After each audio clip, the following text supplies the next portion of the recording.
Caríssimos irmãos e irmãs, nós continuamos com os relatos da aparição de nosso Senhor.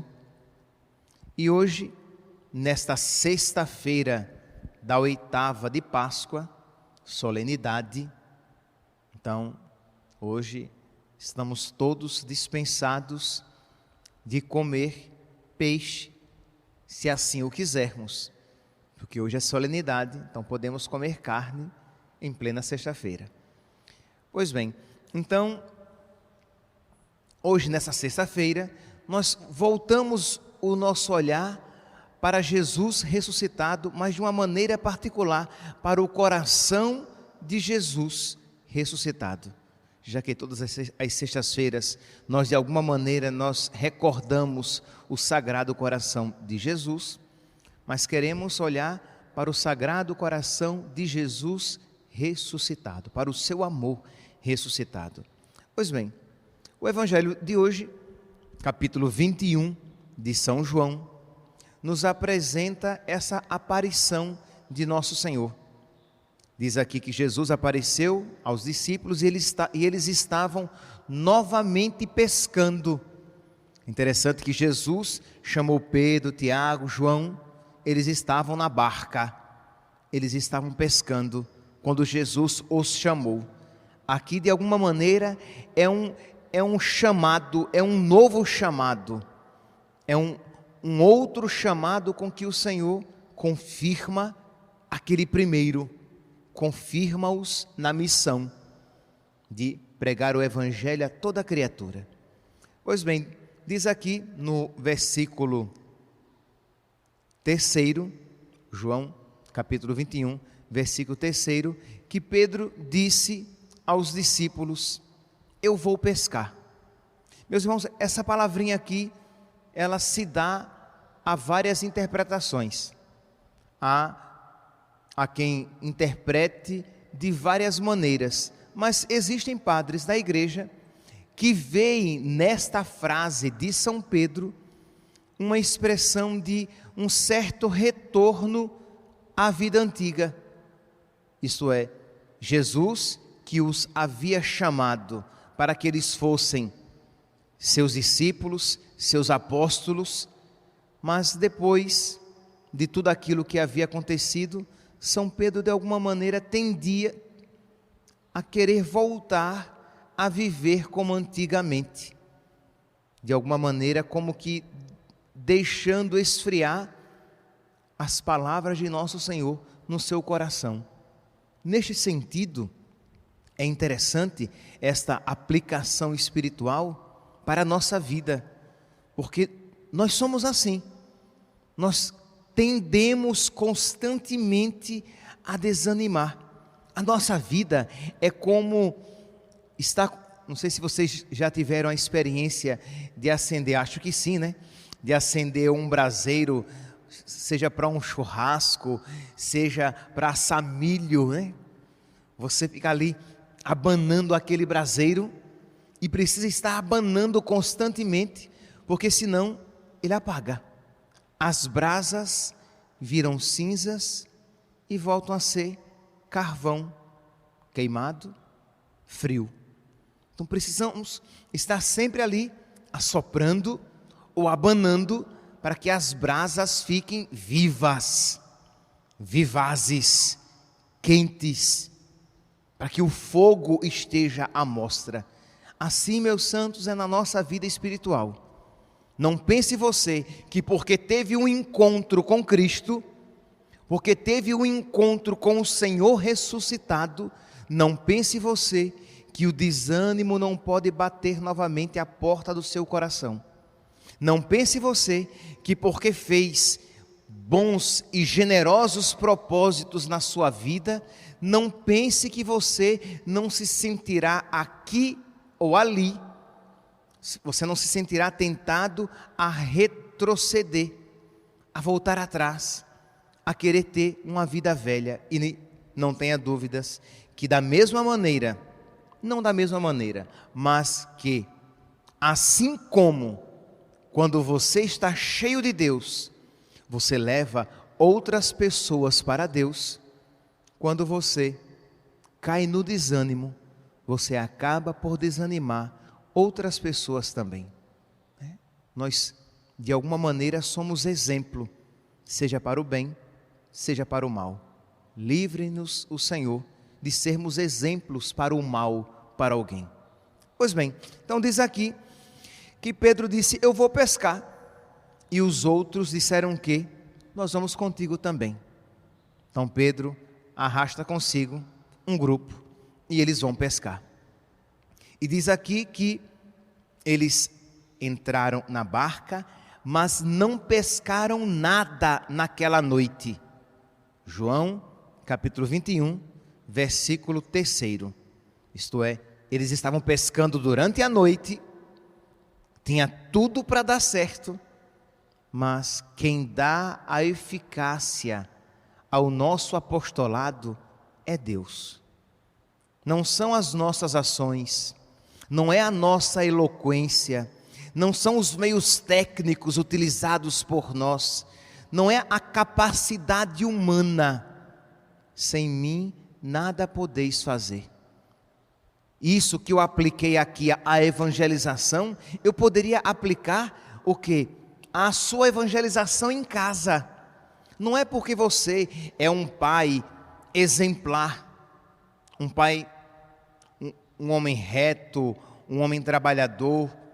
Não é porque você é um homem exemplar que você necessariamente ganhará os seus filhos para Deus. Você ganhará os seus filhos para Deus se você for um homem de oração, se você for uma mulher de oração, se você se unir a nosso Senhor, porque, meu santo, minha santa, que força você tem para mudar o coração de alguém? Que força? O seu afeto? Meu santo, minha santa, o seu afeto não muda nem você, quanto mais uma outra pessoa. Nós, por nós mesmos, nada podemos fazer. Sem mim, diz Jesus, sem mim nada podeis fazer. Então precisamos estar unidos a Jesus, para que a graça dele haja e faça aquilo que a nós é impossível, quebrar a dureza do nosso coração e do coração daqueles por quem nós queremos, a quem nós queremos evangelizar, por quem nós queremos interceder. Então, quando aqui, nesse evangelho, Pedro, ele é apresentado, ele é proclamado como pescador de homens, nessa pesca milagrosa e abundante. Pois bem, aqui se apresenta o aspecto missionário da igreja, o aspecto missionário de cada um de nós. Então Jesus quer que nós sejamos eficazes no nosso pescar pessoas. E pescar primeiramente aqueles que estão mais próximos a nós. Mas isso nós conseguiremos se a Ele nós estivermos unidos. Pois bem, os apóstolos aqui passaram a noite inteira, não pescaram nada. Jesus disse: lançai a rede à direita da barca, versículo 6, e achareis. Eles lançaram, pois, a rede, e não conseguiram puxá-la para fora, por causa da quantidade de peixes. E aqui vem, então, já que Jesus se fez presente, a pesca milagrosa aconteceu, e aqui vem algo interessante que São João Crisóstomo observa. Ele diz que, diante disso, João, que olhou para a margem, reconheceu que era Jesus. Primeiro diz aqui, que eles, versículo 12, que nenhum dos discípulos se atrevia a perguntar quem era ele, pois sabiam que era o Senhor. Interessante isso aqui, né? Como assim?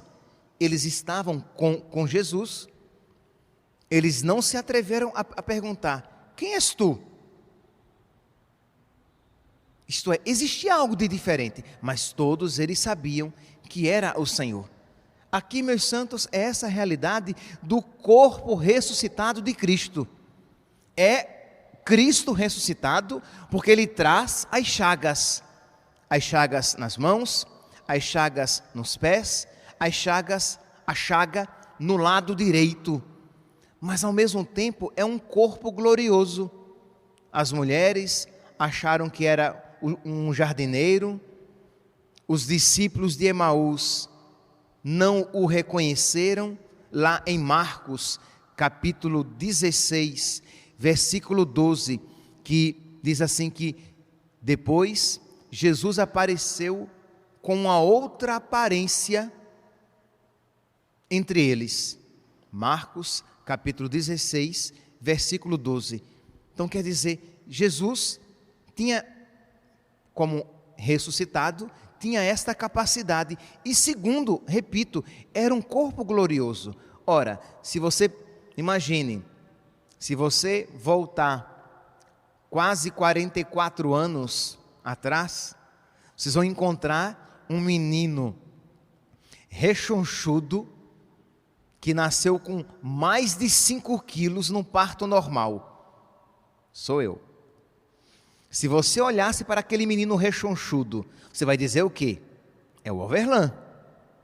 Se você olhar agora para mim, é o Overlan. Somos o mesmo, embora tenha havido uma considerável transformação entre aquele menino. E se vocês me olharem, se Deus me der o dom da vida e eu chegar aos 60 anos, vocês vão olhar para um velho caquético, com a cabeça branca, e vocês vão dizer o quê? É o Padre Overlan. Embora tenha havido uma mudança em alguns aspectos. Em Jesus ressuscitado, de alguma maneira, mutatis mutandis, isso podemos dizer. Jesus glorioso era belíssimo, era o mais belo dos filhos dos homens, mas era o mesmo corpo, sim. As chagas estavam ali para testemunhar que era o mesmo corpo crucificado, o mesmo corpo chagado, mas era o corpo glorioso, de modo que existia esse aspecto. Versículo 12 no Evangelho de hoje, Evangelho de São João, capítulo 21, versículo 12. Nenhum dos discípulos se atrevia a perguntar quem era ele, pois sabiam que era o Senhor.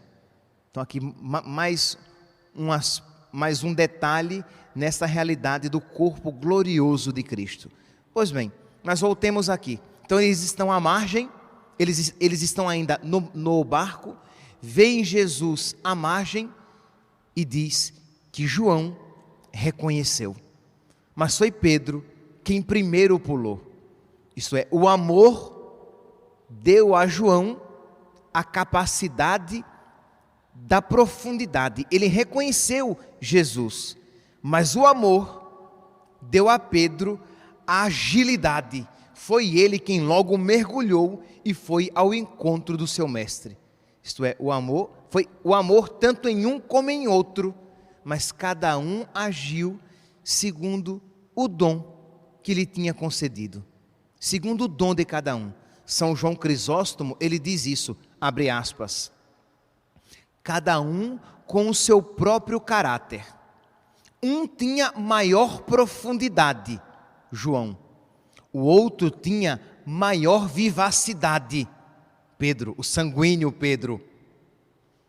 João foi o primeiro a reconhecer, mas Pedro foi o primeiro a ir-lhe ao encontro. E aqui, meus santos, nós vemos a diferença de Pedro e Judas. Os dois negaram nosso Senhor, mas Pedro confiava no amor do seu mestre. Os dois negaram nosso Senhor. Pedro se desesperou e não esperou na misericórdia de Deus. Judas se desesperou, não esperando a misericórdia de Deus, não confiou na misericórdia de Deus, não confiou no amor de Deus. Pedro, tudo esperou do Senhor. Aqui, meus santos, mais uma vez, Pedro é exemplo para nós. Precisamos tudo esperar da misericórdia de Deus. Precisamos tudo suplicar pensando, vendo a misericórdia de Deus. Peçamos a Deus graças generosas, peçamos a Deus graças grandes, isto é, peçamos a Deus a graça de amá-lo muito, de amá-lo com generosidade, de amá-lo com santidade. Mesmo que você diga: Padre, mas eu olho para a minha vida e eu vejo que disso eu não sou capaz. Meu santo, você por você mesmo não é capaz de nada, mas espere da misericórdia de Deus. Peça nesses dias, e de um modo particular hoje, peça a graça da conversão da sua família, peça a Deus a graça de se utilizar de você de alguma maneira, para que você seja um pescador de homens, de almas, uma pescadora de almas. Mas Padre, eu não tenho eloquência, eu não sei nem evangelizar. Meu santo, espere tudo da misericórdia de Deus. Dobre os seus joelhos e diga a Jesus, com as palavras que lhe vierem aos lábios: Jesus, eu confio na tua misericórdia e eu te peço, Senhor, a graça da minha santificação e da santificação dos meus. Eu te peço, Senhor, a graça de o meu coração ser quebrado e refeito, e do coração do meu filho, da minha esposa, do meu marido, para que o coração dele seja quebrado, seja quebrantado e seja reconstruído, Senhor. Dá a mim e a eles um coração novo. Mas esperando isso, meus santos, da misericórdia de Deus, foi isso que fez Pedro pular no lago e ir ao encontro de nosso Senhor. Que se Pedro olhasse para si mesmo, para os seus merecimentos, ele não faria isso, ele faria como Judas, ele iria se enforcar. Se Pedro pensasse que ele merecia alguma coisa, ele não merecia nada. Mas Pedro, ele olhou para o coração de nosso Senhor e viu a misericórdia e não se decepcionou. Diz que quando chegou, nosso Senhor já havia preparado o fogo e já tinha peixe ali sendo assado. Quer dizer, o cuidado, a generosidade, o amor de nosso Senhor. E foi esse amor que não o decepcionou e que o acolheu.